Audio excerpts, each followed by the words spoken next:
बहुत समय पहले की बात है, एक राजा था जो हमेशा ऐसे विचार लेकर आता था जिन्हें वह चतुर समझता था। एक दिन राजा यात्रा पर गए। एक दूरदराज स्थान पर उन्होंने देखा कि वहां के सभी लोग छोटी गोल टोपियां पहने हुए थे, जो देखने में बहुत सुंदर लग रही थी।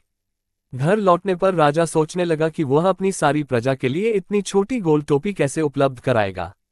लेकिन फिर उसे एहसास हुआ कि उसके पूरे राज्य में केवल 5 दर्जी हैं, जो राजा, रानी और राजकुमारियों के लिए कपड़े सिलने में पहले से ही इतने व्यस्त हैं कि उनके पास इतने सारे आम लोगों के लिए टोपी बनाने का समय ही नहीं है। राजा अपने कमरे में इधर उधर टहलते हुए सोचते रहे। अंततः उन्हें एक शानदार विचार आया। उन्होंने 5 दर्जियों को रात भर बिना खाए पिए काम करने का आदेश दिया और उन्होंने एक बहुत बड़ी टोपी सिल दी।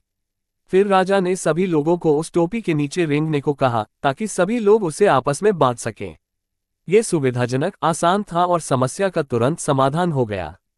लोग टोपियों के नीचे रेंगने लगे। शुरू में उन्हें ये काफी अनोखा लगा, लेकिन बाद में उन्हें एहसास हुआ कि इन टोपियों को पहनना काफी कष्टदायक था। उन्हें सड़क पर एक साथ जाना पड़ता था। सड़क किनारे बने घरों में भीड़ लग जाती थी। जब उन्हें खेतों में जाना होता था तो वे सब एक साथ जाते थे, मानो कोई विशाल मशरूम खेत पार कर रहा हो, और पीछे वाले हमेशा आगे वालों के पीछे पीछे चलते रहते थे। मोड़ मुड़ना तो और भी मुश्किल था। आगे वालों को 888 कदम तक स्थिर खड़ा रहना पड़ता था, उसके बाद ही समूह धीरे धीरे मोड़ पार कर पाता था। यह असहनीय है। एक दिन लोग उस टोपी से ऊब गए और उसे फेंक दिया। वह बड़ी टोपी जमीन पर कई बार लुढ़कती रही, जब तक कि वह दूर खेत में मुंह ऊपर करके नहीं गिर गई। तभी अचानक बहुत तेज बारिश होने लगी। जब लोग घर लौटते हैं तो उन्हें अक्सर अपने सिर पर ठंडक महसूस होती है, जैसे कि कुछ कमी हो, और टोपी के बिना उन्हें थोड़ी असहजता महसूस होती है। बारिश रुक गई और सूरज निकल आया। अचानक लोगों ने गली में घोड़ों के खुरों की आवाज सुनी और राजा के सेवकों ने चिल्लाकर कहा, अरे नहीं, राजा हट झील में गिर गए हैं। किसी को समझ नहीं आ रहा था कि क्या हो रहा है, इसलिए वे सब पता लगाने के लिए खेतों की ओर दौड़ पड़े। भारी बारिश के कारण बड़ी टोपी पानी से भर गई और एक टोपी झील में बदल गई। राजा शिकार से लौटते हुए वहां से गुजरे और ये देखकर हैरान रह गए कि आसमान से झील कैसे गिर सकती है। उन्होंने टोपी के किनारे पर चढ़कर झील को देखने का फैसला किया। संयोगवश वे झील में गिर गए।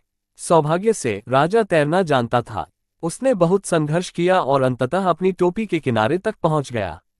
नीचे देखने पर उसने पाया कि उसकी प्रजा पूरी तरह से विशाल टोपी से घिरी हुई थी। यह सचमुच एक शानदार दृश्य था। जब लोग घर लौटे तो उन्होंने अपने लिए एक एक छोटी टोपी सिली। सभी टोपियों के आकार अलग अलग थे। कुछ गोल थीं, कुछ नुकीली, कुछ लंबी और कुछ चपटी। उनके रंग भी अलग अलग थे, कुछ पीली, कुछ नीली, कुछ सफेद और कुछ लाल। इतनी सारी खूबसूरत टोपियां हैं कि आप उन सभी को देख या गिन नहीं सकते, जैसे बारिश के बाद रंग बिरंगे मशरूमों का झुंड। राजा अपनी टोपी के किनारे पर खड़े होकर जोर जोर से हंसने लगे।